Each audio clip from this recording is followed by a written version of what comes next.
Welcome to El Jingat Transient House. So, ngayon, nandito tayo sa isang room. Meron kami available room dito.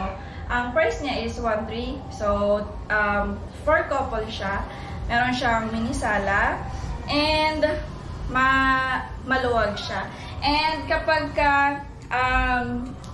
hindi gaano maulan is kitang-kita ang view ng Mayon dito. So, full view siya ng Mayon. So, perfect to para sa couple.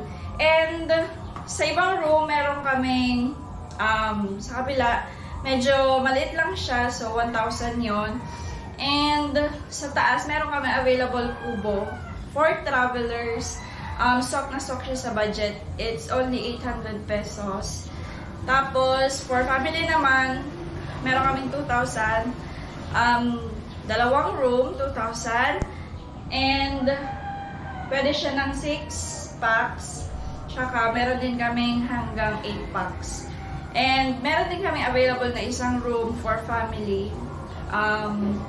Mas malaki siya with loft. It's 2,500. So, meron siyang hot and cold shower.